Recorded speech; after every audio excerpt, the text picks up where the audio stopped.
이 시대를 살아가는 우리들, 현대인들이 어떻게 우리의 삶을 살아가는가를 가만히 관찰하면서 또 생각해 보니까 두 가지 중요한 것이 있더라고요. 현대인들이 어떤 모습인가?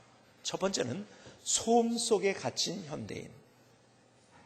소음 속에 갇힌 현대인. 두 번째는 성과주의에 갇힌 현대인.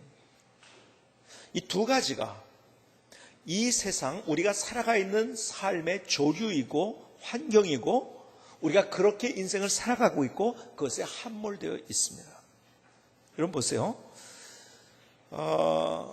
이런 사진을 보신 적이 있으십니까? 지구 멸망 2초 전. 한번 상상해 보시겠어요? 지구 멸망 2초 전을 여러분들이 그린다면 어떻게 그리겠습니까? 어떤 분이 그것을 그렸어요. 그래서 한번 보여드리겠습니다. 뭐 하고 있습니까? 지금 이제 멸망되기 2초 전인데 사람들은 휴대폰을 들고 카메라를 찍고 있습니다. 아마 누구에게 지금 모습이야. 지금 이렇게 우리가 죽을 거야. 지금 이렇게 지구가 멸망돼. 이것을 어떻게 해서든지 사람들에게 보여주려고 한 것 같아요. 사실 어쩌면 재미있는 사진이지만 사실은 이 우스운 사진의 모습이 우리의 모습이 아닌가 생각이 되어집니다. 사실은 멸망당한다면 그것을 내가 어떻게 인생을 그러면 2초 나의 남은 생을 어떻게 생각하고 마감을 해야 되는가를 생각해야 되는데 우리는 휴대폰을 들고서 그러고 있는 거예요. 여러분 가만히 보면요, 우리는 어쩌면은 소음 속에 그리고 온갖 소리 속에 그리고 무엇인가에 항상 접촉이 되어서 우리의 인생을 살아가고 있어요. 메일이 옵니다. 가만히 보면은요, 메일의 80%, 90%는 그냥 보지 않고 지우는 메일입니다. 대부분의 스팸 메일이라고 하죠, 그것을. 젊은 사람들은 트위터를 하고 그리고 페이스북을 합니다. 제가 한 2, 3년 됐나요? 한 3년 정도 됐나요? 이동원 목사님께서 같이 식사를 하면서 바로 옆자리에 앉아가지고 저한테 나 이제 트위터를 시작했는데 유 목사도 트위터를 꼭 해야 돼. 그러고서요, 저는 그냥 밥 먹으려고 하는데 옆에서 어떻게 해야 된다, 뭘 해야 된다, 막 스마트폰을 가지고서 막 저한테 설명을 하는 거예요. 근데 이미 그때 저는요, 어떤 결심을 하고 있었냐면 트위터나 아니면은 페이스북을 하지 않는다는 생각을 하고 있었어요. 왜냐하면 그것이 결국은 나 혼자의 시간을 갖지 못하는, 그래서 무엇인가 항상 다른 이야기와 소리만을 듣는 그러한 인생이 될 것 같은. 그래서 지금도 저는 계속해서 제 주변에 있는 목사님들이 페이스북 왜 안 하냐고 그러지만은 아직 안 하고 있습니다. 근데 바로 얼마 전에 이동원 목사님 만나서 같이 식사를 하는데 그런 말씀 하시더라고요.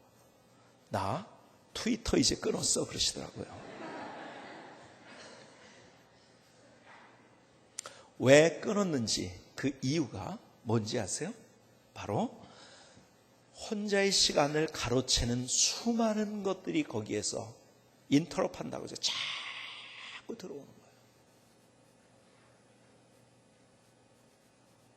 우리 어르신들은요, 집에 들어가면은요, 제일 먼저 하는 일이 뭐냐면은 전등을 켜기 전에 먼저 리모컨을 가지고 TV부터 틉니다. TV 소리가 안 나면 불안해요. 그리고 잠도요, 그냥 잠이 오는 것이 아니라 마지막 이제는 TV의 모든 프로그램이 동해물과 백두산이 나오면 그제서야 안심이 되어서 잠을 잡니다. 무슨 얘기인지 아세요? 우리가 소음 속에 사실은 갇혀 있어요. 여러분 사실 이 시대의 문제가 뭔지 아십니까? 우리가 검색을 하고 TV를 보고 하면 거기서 나오는 게 다 뭐라고 생각하세요? 진리라고 생각을 해요. 이게 참 웃기는 얘기죠. 어떤 분이요, TV에서 어떤 분이 나와가지고 아침에 찬물 한 잔을 먹으면 건강이 너무 좋아진다. 그래서 찬물을 먹기 시작했어요. 그때서부터 문제는 일어났어요. 계속 콜록거리고 코가 나오고 머리가 아프고. 여러분, 그게 맞는 얘기 같지만요, 여러분 진리는 뭔지 아세요? 모든 사람에게 맞는 것이 진리예요. 그런데요, 사람들이 나와서 TV에서 얘기하면 그것을 다 진리처럼, 아니요, 그 사람한테 맞지만 다른 사람한테 틀립니다. 자, 보세요. 그래서 어떤 분이 나와서 또 그러더래요. 찬물 먹는 거 바보 같은 짓이라고. 뜨뜻한 물 먹어야 된다고. 그래서 어떤 분이 또 뜨뜻한 물을 먹기 시작했어요. 그때서부터 또 이분은 자꾸 소화가 안 되는 것 같고 머리가 아픈 것 같고 막 이러더래요. 여러분, 찬물이 맞는 사람도 있고 뜨거운 물이 맞는 사람도 있어요. 그게 진리가 아닌 거예요. 근데 TV에 일단 나온 걸 진리라고 확신합니다. 커피 하나 가지고도요, 얼마나 이게 왔다 갔다 하는지, 어느 때는 커피가 안 좋은 거다, 커피가 좋은 거다, 안 좋은 거다, 좋은 거다, 안 좋은 거다, 이게 몇 번 바뀌었는지 몰라요, 지금. 어느 날 TV에서 보라 색깔의 빛이 나는 야채나 무슨 과일을 먹으면 너무 좋다. 그날은 보라색은 다 없어집니다, 그냥. 또 한 달 있다가 노란색이다. 다 노란색이 또 동납니다. 그건 진리가 아니에요. 근데 사람들은 거기서 딱 나오면 맞아. 그게 건강에 좋아. 아니에요. 어떤 사람이 안 좋을 수 있습니다. 골고루 먹는 것이 제일 좋은 거예요. 생각을 해보세요. 우리 교회 경차가 있는데요. 경차를 타고 가끔 이제 운전을 하는데, 얼마 전에도 TV에서 뭐라고 나왔냐면, TV에서 이야기하기를 경차가 60km에서 70km를 달리면 그때서부터 떨리기 시작한다는 거예요. 그게 뉴스로 나왔어요. 그래가지고 제가 타고서 내리면 사람들이 저를 쳐다보고서 제가 열 몇 번 이 질문 받았을 거예요. 이 얘기를. 경차가 60km 정도 되면 떨린다면서요. 근데요, 제가 운전해봤지만 안 떨리거든요. 120km까지 갔는데 하나도 떨리질 않아요. 근데 아니요, 안 떨려요. 그런데요, 안 믿더라고요. 왜요? TV에서 나왔으니까. 안 믿어요. 그래가지고 그다음부터 제가 뭐라고 했는지 아세요? 여러 사람이 저한테 그 얘기를 해가지고, 네, 그냥 그러고서 갔어요. 안 믿으니까 뭐 얘기해봤자. 일단 TV에서 나오면 진리예요. 아닙니다, 그것이. 무슨 얘기인지 아세요? 진리가 아닌 것에 우리는 너무 둘러싸여가지고. 양파를 먹으면 좋다. 언젠가도 말씀드렸어요. 제가 아는 분이에요. 양파 먹다가 계속 양파 집에다가 양파국에다가 양파찌개에다가 양파 이건 겉절이에다가 뭐에다가 암에 걸리셨어요.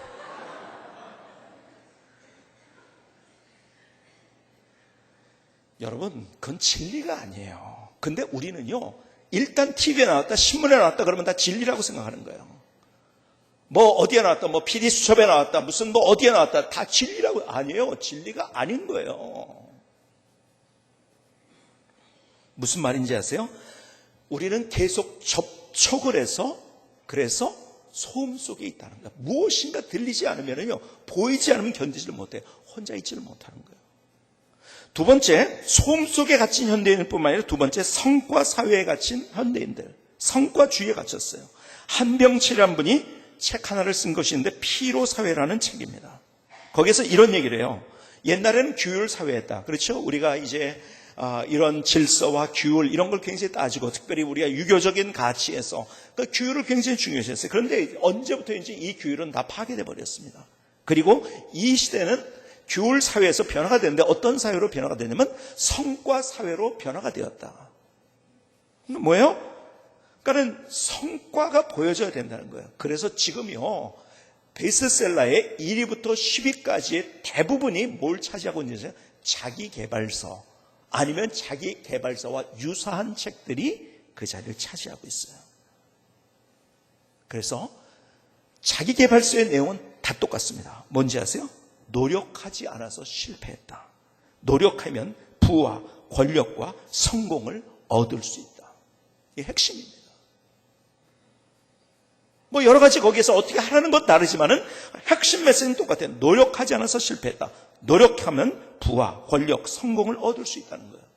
저는 이것을 이렇게 표현을 하고 싶어요. 이것은 긍정주의의 폭력이다.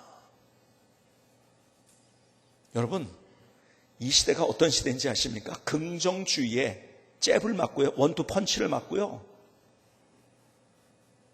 그러다 KO를 당해요. 너 노력 안 해서 그런 거야. 너 그렇게 스스로 너를 자기 개발하지 않아서 그런 거야. 계속해서 스스로를 고갈시키게 만듭니다. 그래서 이 시대를 또 어떤 분의 표현처럼 이 시대를 뭐라고 표현했으면 그래서 소진사회, 다 소진돼 버렸어요. 과거보다 더 좋은 환경 속에서 더 풍요로운 우리의 세상 속에 살고 있는지 모르지만 우리의 심신은 다 소진돼 버렸어요. 여러분, 성경은 절대 긍정주의를 이야기하지 않습니다. 제가 말씀드렸죠? 사도 바울이 고백 뭐라고요? 빌립보서 4장 13절에서 이렇게 고백하잖아요. 내게 능력 주시는 자 안에서, 전제가 이거예요. 전제가 중요합니다. 내게 능력 주시는 자에서 내가 모든 것을 할 수 있느냐. 나 할 수 있는데 나는 못한다는 거예요. 전제가. 어디에서? 내게 능력 주시는 자 안에서 내가 할 수 있다는 거예요.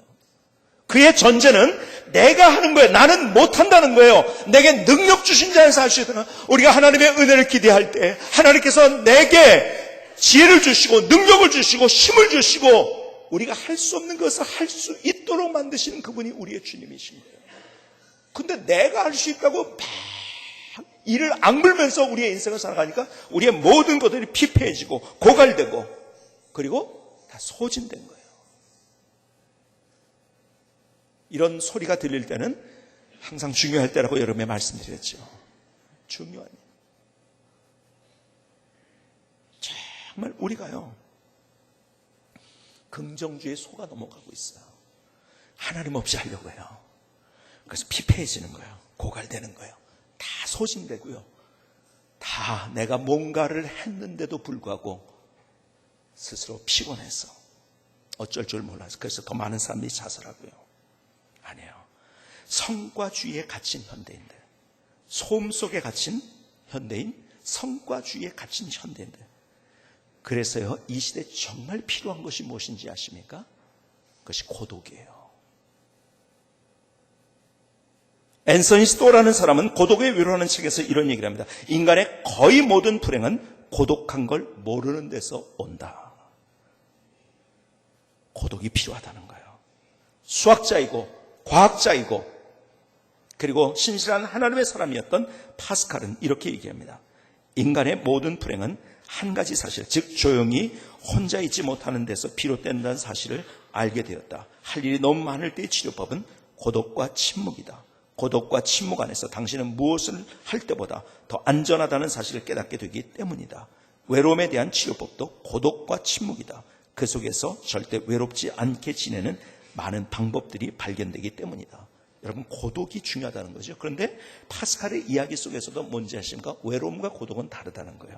자, 여러분들에게 이미 광야와 사막을 걷는 사람들이라는 설교를 통해서 여러분들에게 고독이 뭐고 외로움이 뭔지를 말씀드렸어요. 여러분, 고독과 외로움은요, 반대 개념입니다. 완전 반대 개념입니다. 비슷한 개념이 아니에요. 혼자 있다는 것 때문에 비슷하다고 하는데요, 아니에요. 반대예요. 말씀드렸죠? 외로움이 뭐라고요? 외로움은 혼자 있는 고통이에요. 그런데요, 고독은 뭐예요? 혼자 있는 즐거움이에요. 반대예요. 외로움은 고통이에요. 고독은 혼자 있는 즐거움이에요. 여러분, 외로움은 부정적 감정이에요. 그러나 고독은 긍정적 감정입니다. 외로움은 수동적인 거예요. 그런데 고독은요, 반대로 능동적인 겁니다. 여러분, 고독은 내가 갖는 것이고, 그리고 외로움은요, 다른 사람에 의해서 소유되는 거예요. 무슨 말인지 아세요? 외로움은요, 다른 사람에 왕따 되니까 외로워지는 거예요. 그러니까 다른 사람에 의해서 소외된 것, 이것은 외로움이에요. 그래서 수동적인 거예요. 그런데 내가 능동적으로 내 인생의 모든 것들을 뒤로 하고 혼자의 시간을 갖는 거, 이거는 능동, 내가 만드는 거예요. 완벽하게 반대의 개념인 거예요. 외로움은 뭐라고 했습니까? 문이 닫힌 혼자예요. 어두워요. 그러나 고독은 문이 열린 혼자예요. 외로움은 지하층의 감정이에요. 그렇죠? 습해지고 그리고 어두워요. 그러나 고독은요, 지상의 감정인 거예요. 맑고 환한 거예요. 외로움은 우리를 얽매이게 하는 거예요. 중독에 빠지게 하고, 그래서 인생을 파괴적으로 만듭니다. 그렇죠? 그러나 고독은 나를 자유케 하고 창조적으로 만드는 거예요. 여러분, 내가 하나님의 말씀을 준비하면서도요, 일상의 모든 것들을 뒤로 할 때 창조적인 이야기가 나오는 거예요. 창조적인 인사이트를 하나님이 주시는 거예요. 그러나 외로움은요, 말씀드린 것처럼 남들에 의해서 만들어진 거기 때문에, 왕따 당겼기 때문에 내가 중독에 빠지게 하고 나를 파괴적으로 만들어요. 외로움은 아니에요. 그런데 고독은 우리의 삶 속에 있어야 되는 거예요. 그런데 문제는 뭐냐? 그 고독을 우리가 두려워한다는 거예요. 무슨 말인지 아세요? 혼자 되는 것을 두려워합니다. 왜 그런지 아세요? 우리는 혼자 되는 것을 두려워하고 있어요. 그래서요, 고독의 시간을 갖지를 못해요. 왜 그런지 아세요? 우리는 고독을 제대로 경험해 본 적이 없어요. 거의. 외로움은 경험해 봤는데 다 혼자 있다고 생각하기 때문에 우리는 외로움과 고독을 착각합니다. 혼자의 부정적인 외로움을 경험해 봤기 때문에 혼자는 싫다는 거예요. 그래서요, 자꾸 우리 주변에 뭔가 둘러싸게 하면 페이스북을 하고요. 저는 페이스북을 하는 것이 잘못됐다는 얘기 절대로 하는 거 아닙니다. 하세요. 그러나 멈출 줄 모르고 거기에서 한 발짝 그것을 뒤로 해서 한 발짝 앞에서 혼자의 시간을 가질 줄 모른다는 것이 우리의 문제인 거예요. TV 보는 거, 저요, TV 보는 거 잘못됐다고 얘기하지 않습니다. TV 보세요. 문제는 뭐냐? TV에 매여 있다는 거예요. 왜 매여 있는지 아세요? 혼자 있는 시간을 가질 줄 몰라. 그건 외로움밖에 없는 거예요. 그러니까요, 거기에 매달리는 거예요. 사람 없으면 TV 끌어안고 사는 거죠. TV는 나의 목자시니 내가 부족함이 없으리로다. 매일 목사하는 것이.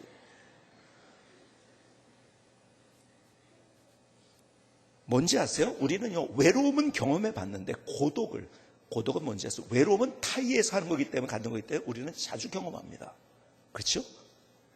남편이 낯설기도 하고요, 아내가 낯설기도 하고, 남편 때문에 외롭기도 하고요, 아내 때문에 외롭기도 하고. 그런데 고독은 자기가 만드는 거예요.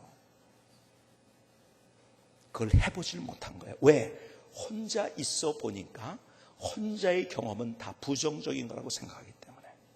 그래서 주님께서 우리에게 하시는 말씀, 고독에 대한 두려움을 예수 그리스도의 이름으로 물리치고 우리가 고독할 줄 알아야 된다 말씀하시는 거예요. 잘 보세요. 성경은 모든 하나님의 사람들, 하나님의 능력을 경험하고 하나님의 누구신지를 체험하고 인생을 가치 있게, 의미 있게, 인생을 멋지게, 인생을 행복하게 살았던 사람들의 이야기를 써주면서 그들에게 공통적으로 있었던 것을 이야기를 합니다. 그게 뭔지 아세요? 고독의 시간을 가질 줄 알았다는 거예요. 자, 보세요. 오늘 본문에 모세 이야기를 여러분에게 읽어요. 다시 한번 보시겠습니까? 출애굽기 3장 1절 이하를 보니까 이렇게 말씀합니다. 모세가 그의 장인 미디안 제사장 이드로의 양을 치더니 그 때를 광야 서쪽으로 인도하여 하나님의 산 호렙에 이르매 여호와의 사자가 떨기나무 가운데서 나오는 불꽃 안에서 그에게 나타나시나 그가 보니 떨기나무에 불이 붙었으니 그 떨기나무가 사라지지 아니하는지라. 이에 모세가 이르되 내가 돌이켜 가서 이 큰 광경을 보리라. 떨기나무가 어찌하여 타지 아니하는고 하니 그때 여호와께서 그가 보려고 돌이켜 오는 것을 보신지라. 하나님이 떨기나무 가운데서 그를 불러 이르시되 모세야 모세야 하시매 그가 이르되 내가 여기 있나이다.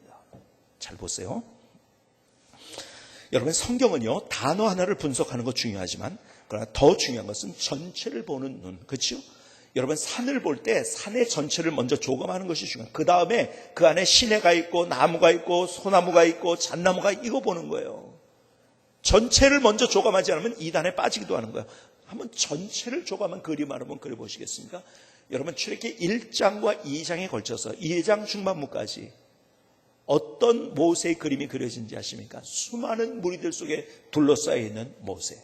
왜요? 바로의 공주의 아들이었거든요. 그 당시에 최고의 문화가 있었던 이집트의 왕을 파로라고 불렀어요. 바로입니다.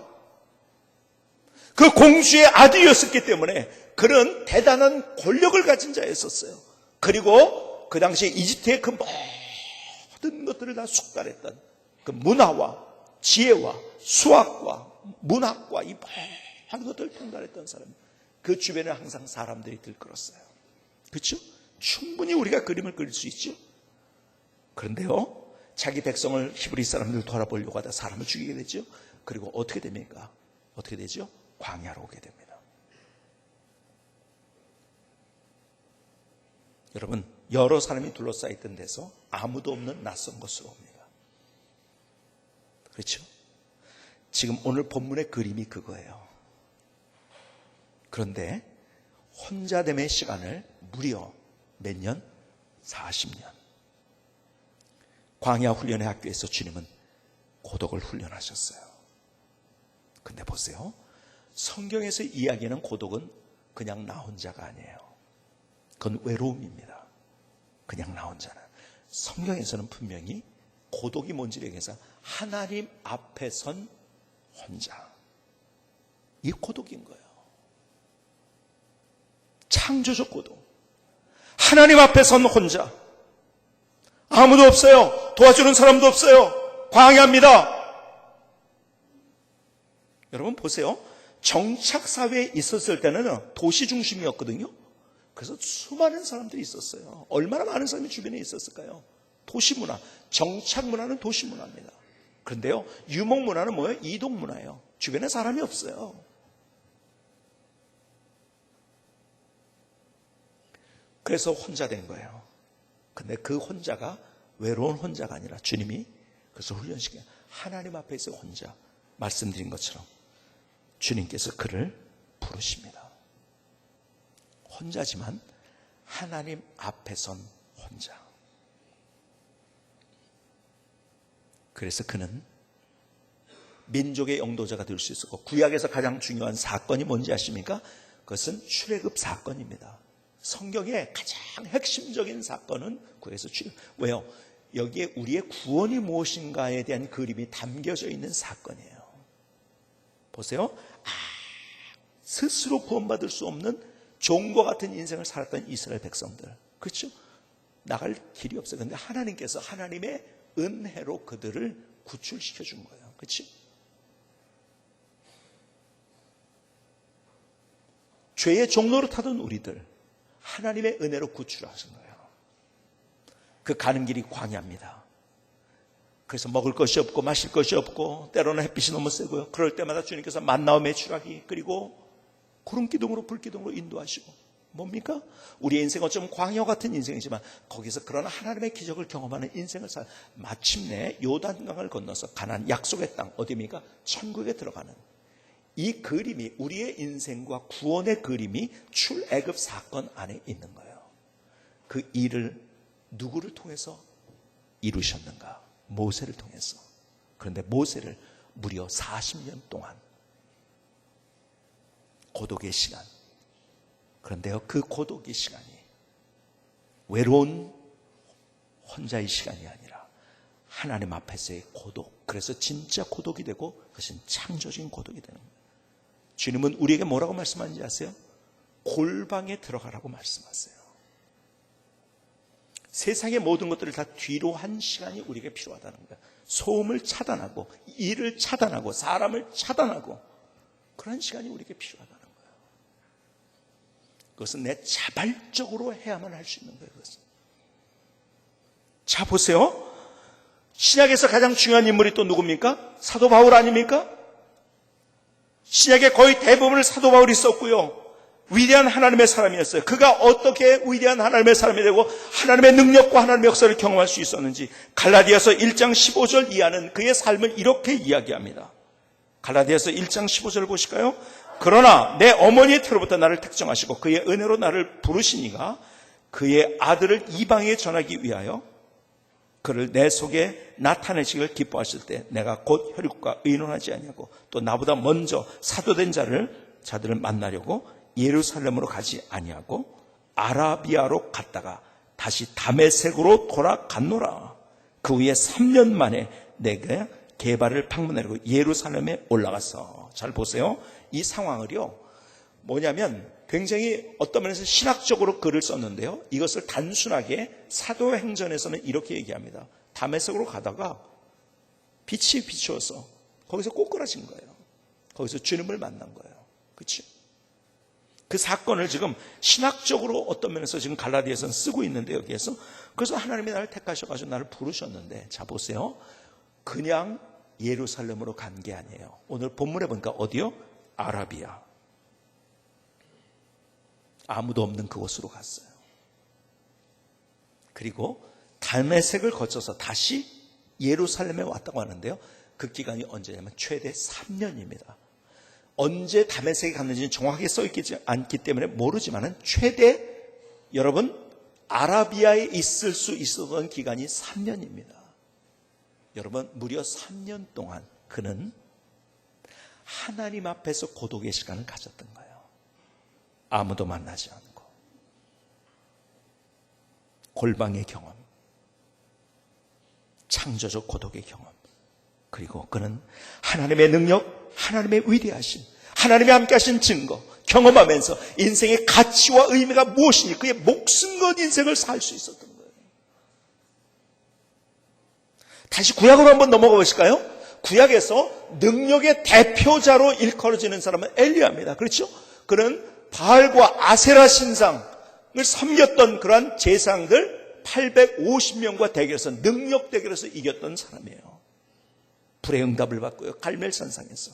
그런데요, 그런 역사들이 일어나기 전에 열왕기상 17장에서는 바로 그 사건 전에 주님이 이렇게 하십니다. 2절을 보실까요? 열왕기상 17장 2절을 보니까 여호와의 말씀이 엘리야에게 임하여 이르시되 너는 여기서 떠나라는 단어에 주목해 보세요. 떠나라고 합니다. 뭡니까? 살던 데서 떠나는 거죠. 동쪽으로 가서 요단 앞 그릿 시냇가에 뭐라고요? 숨고 아무도 보이지 않게 해라. 그림이 그려지십니까? 그 시냇물을 마시라. 내가 까마귀들에게 명령하여 거기서 너를 먹이게 하리라. 그가 여호와의 말씀과 같이 하여 곧 가서 요단 앞 그릿 시냇가에 머물매. 자 보세요. 주님이 그 능력 대결에서 승리하기 전에 그에게 명령하신 것에 떠나라, 숨어라. 무슨 말인지 아세요? 더 쉽게 표현한다면 그의 일상적인 모든 것들을 다 뒤로 했어요. 그리고 혼자의 시간을 갖게 하신 거예요. 그리고 거기서 하나님의 능력을 경험합니다.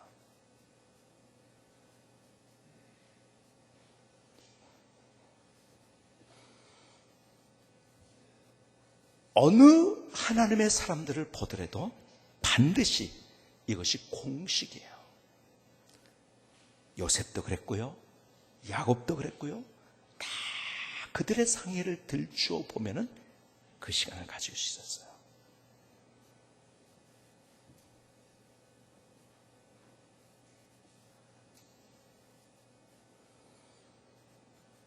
그래서 하나님의 능력을 경험했어요.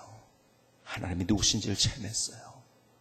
인생의 가치가 뭔지를, 의미가 뭔지를, 내가 어떻게 살아야 되는지를, 내가 무엇을 위해서 목숨을 걸어야 되는지를, 진정한 인생의 행복이 무엇인지를, 무엇을 통해서 하나님 앞에 선 혼자의 시간을 가졌어. 하나님 앞에 선 혼자의 시간. 우리의 인생을 살아가면서 나를 낙심케 하는 수많은 것들이 있어요. 그렇죠?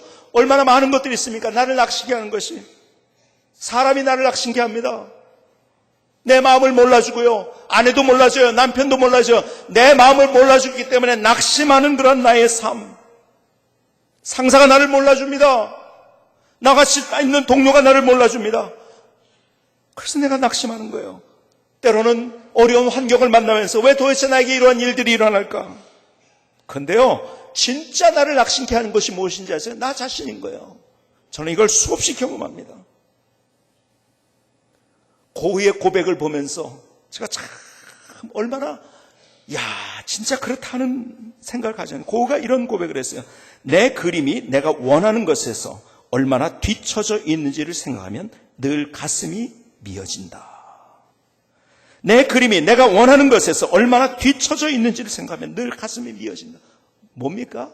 정말 이게 돼야 되는데 그게 안 된다는 거죠. 그 자기 자신에 대한 막 그 낙심하는 그 마음. 하나님 앞에서 목사로서 그래도 이 정도는 돼야 되는데 그렇지 못하는 나의 모습, 그래서 낙심하고 절망하는 나의 모습, 어쩌면 내 자신 때문에 내가 제일 낙심하는지 몰라요. 삶 속에서 경험하는, 사람이 나를 낙심하게 하고요, 환경이 나를 낙심하게 하지만 그러나 정말 진짜는 나 자신이에요. 그래서 우리에게 필요한 것이 뭐냐면 하나님의 은혜를 구하는 거예요. 일상의 모든 것들을 뒤로 하고 하나님 앞에 나가는 것. 소음을 차단하고 만남을 정지시키고 일단 나의 하고 있는 그 일을 내려놓고, 그리고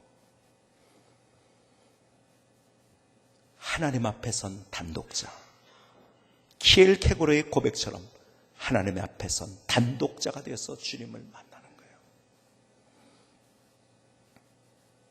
이런 고백으로 이번 주에 여러분과 함께 시편 42편을 같이 보게 될 텐데요, 시편 40편 1절과 2절은 이렇게 되어 있어요. 하나님이여 사슴이 시냇물을 찾기에 갈급한 같이 내 영혼이 주를 찾기에 갈급하니이다.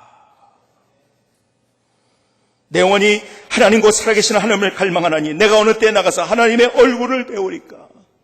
내가 사람을 만나고 환경을 바라보면서 앞뒤좌우 주변을 보면서 내가 여기 얽혀 있고 저기에 설켜 있고, 그래서 내가 수많은 소음과 관계와 일들 속에서 하나님 없이 나의 인생을 살았는데, 하나님 나 이거 다 뒤로 하고 하나님 앞에 선 단독자가 되어서 하나님을 갈망합니다.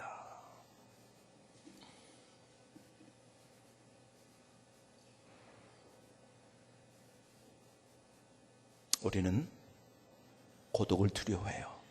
서두에 말씀드린 것처럼 우리는 외로움만을 경험했기 때문에 우리는 외로움을 넘어선 혼자, 하나님 앞에서는 혼자, 이것이 필요한 거예요. 오늘 주님의 음성을 들을 수 있는 귀한 아침이 될 수 있길 주님의 이름으로 축복합니다. 김승희 성도님의 찬양을 드시고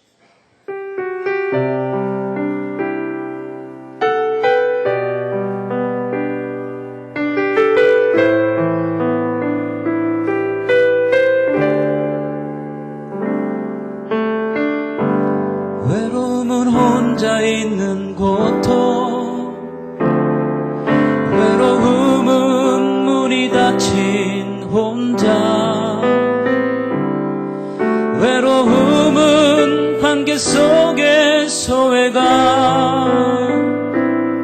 어두운 감정, 쓸쓸한 무력감,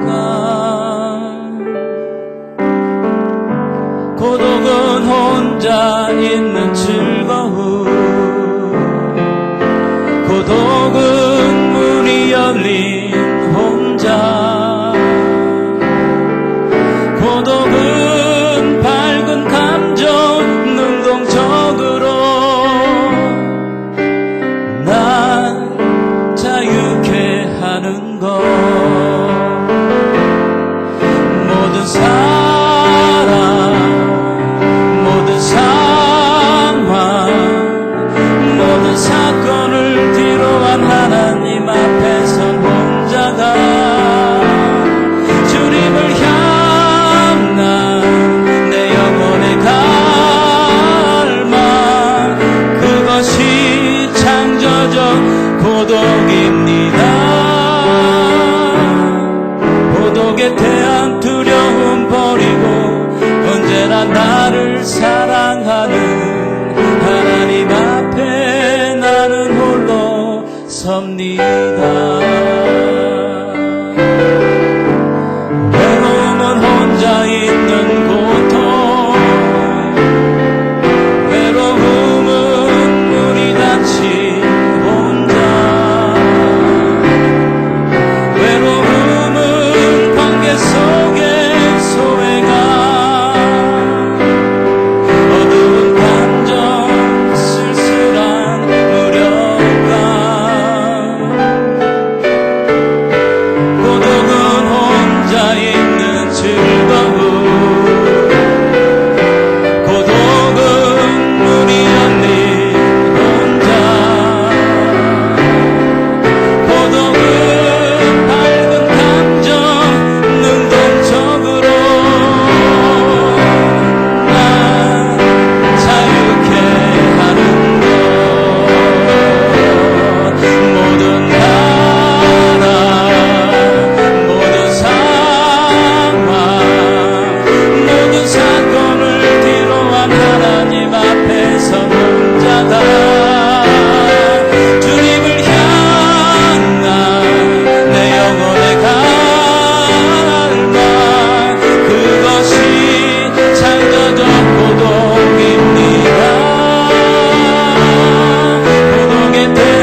하나님 앞에 나는 홀로 섭니다. 아멘. 하나님, 나의 결단입니다. 나의 고백입니다. 하나님, 우리가 하나님 앞에서의 홀로 고독의 시간을 가져야 된다는 것을 여러분에게 말씀드렸어요. 근데 저는요, 말씀을 여러분에게 같이 나누면서 저 자신에게도 그렇고요, 우리 모두에게 그냥 추상적으로 고독의 시간을 가져야 됩니다. 이렇게 한다면 의미가 없다고 생각해요. 저 역시 제가 말씀을 준비하면서 내 구체적으로 그렇다면 내 삶에 어떻게 적용할 것인가. 여러분, 우리가 킬케고의 고백처럼 하나님 앞에선 단독자가 되는 고독의 시간을 가질 수 있는 그것을 하나님이 우리에게 미리 예비해 주신 거예요. 기본으로 돌아가는 첫 번째 게 뭔지 아세요? 예배입니다. 예배. 여러분, 군중 속에서 예배 드리지 말자는 거예요. 내가 예배자가 되자는 거예요. 옆에 있는 사람이 하나님을 만나는 것이 아니라 내가 하나님을 이 자리에서 만나야 돼요. 주님의 음성을 들어야 돼요. 우리 교회는요, 1부, 2부, 3부, 4부까지 2시간 간격으로 예배가 있어요. 우리 사역자들은요, 예배를 드릴 때 거의 예배를 같이 돕고 하지만은 한 예배는 이렇게 드립니다. 그리고 주일 보고서를 쓸 때 내가 몇 부 예배 때 그런 예배를 드렸다는 것을 씁니다. 1부 예배 때, 그때는요, 제일 앞에 나와서 예배를, 앞쪽에 나와서 예배를 드립니다. 사역자들이 앞쪽에 나와서 예배 드리는 경우도 주로 이제 일부 예배 많이 그렇게 하지만요. 왜요? 그냥 여기에서 준비하다 군중 속에서 그냥 예배 도와주다 끝나면 그 의미가 없는 거예요. 저 역시 그래서 제가 찬송 10분 전부터 부르기 시작할 때 와서 같이 찬양 같이 하는요. 하나님, 내가 여기에 그냥 예배 드리는 어떤 사건에 그냥 내가 설교하는 자가 아니라 하나님, 내가 예배자가 되기를 원합니다. 내가 주님을 만나고 싶어요. 내가 하나님을 만나고 내가 하나님의 음성을 듣는 그 예배가 돼야지요. 내가 예배 인도자로서 끝난다면 그것은 이미 예배에 실패한 거라고 저는 믿어요. 내가 예배자가 돼야죠. 여러분, 내가 여기서 군중 속에 있는 것이 아니고 내가 주님의 음성을 듣고 내가 하나님의 말씀을 듣고 하나님의 임재를 경험하는 그런 예배가 돼야 돼요. 모든 생각을 다 뒤로 하는 거예요. 내 일상을. 그래서 여기까지 나왔는데요. 그래서 하나님 앞에서 내가 단독자가 되어서 예배 드리는 이것이 정말 중요한 거예요. 두 번째, 우리에게 기도할 수 있도록 해주셨어요. 그 기도가 바로 내가 하나님 앞에, 우리가요, 이번 주일에도요, 우리가 저녁에 9시에, 몇 시라고요? 9시에, 저녁 9시에 같이 기도회를 합니다. 좀 일찍 나오시기 바랍니다. 그런데 왜 기도회 하느냐? 우리 같이 혼자서 나와서 기도하기는 힘들거든요. 그런데요, 우리 같이 나온 거는 의시가 될 수 있는 거. 그래서 그냥 군중 속의 기도가 아니라 내가 기도에 나오지만 거기에서 내가 누구에게? 하나님께 하는 거니까 내가 하나님 앞에 선 혼자가 될 수 있는 기회가 바로 이런 거예요. 그래서 교회에서 기도회를 하는 거예요. 여러분, 이번 주에 꼭 여러분들이 가을을 시작하면서 다른 것보다 중요한 것인데 하나님 앞에 먼저 내가 단독자로 서는 것이 먼저, 일상을 뒤로 하고 사람과 환경과 일을 먼저 뒤로 하고 하나님 앞에 먼저 서는 것 중요합니다. 단독자로 서는 것 중요합니다. 그래서 이번 여러분들이 5일간의 갈망 기도에 꼭 참석할 수 있기를 주님의 이름으로 축복합니다. 여러분 보세요. 그 다음에 우리가 말씀이에요. 하나님 말씀을 통해서 나를 대면하시길 원하세요. 그래서 우리가 성경 공부를 하는 이유도 바로 그거예요. 지식 쌓으려고요? 아니에요. 성경 공부에서 교만해지는 경우도 많아요. 내가 더 많이 안다고. 그게 아니라 거기서 내가 하나님을 만나는 거예요.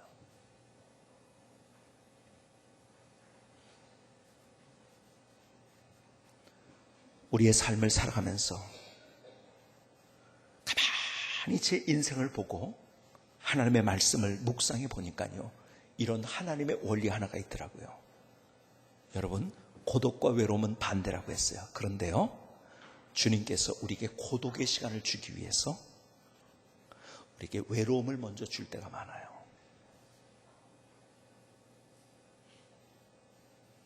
아무도 나를 이해해 줄 수 없어요. 외로워요. 그래서 주님은 내가 어쩌면 수동적으로 외롭게 됐는지 모르지만, 그래서 그 인생이 내가 힘들게 만들어서 주님은 거기에서 우리에게 긍정적으로, 능동적으로 하나님 앞에 단독자로 서길 원하는 거예요.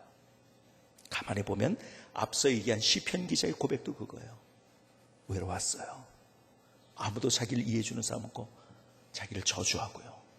그래서 외로웠지만 그것을 외로움으로 끝내지 아니하고 하나님 앞에 나온 거예요.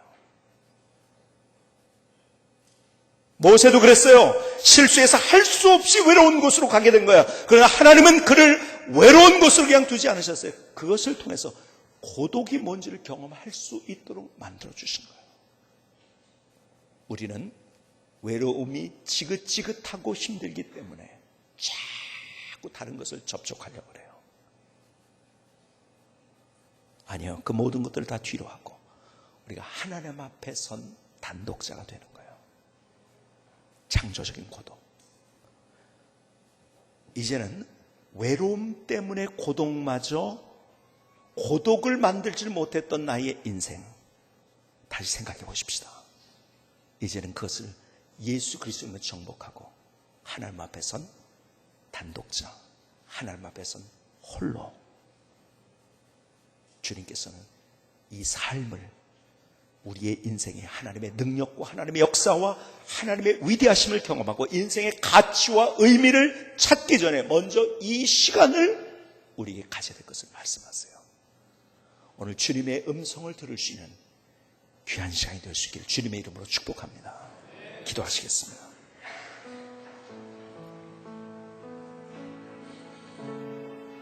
주님 앞에 우리의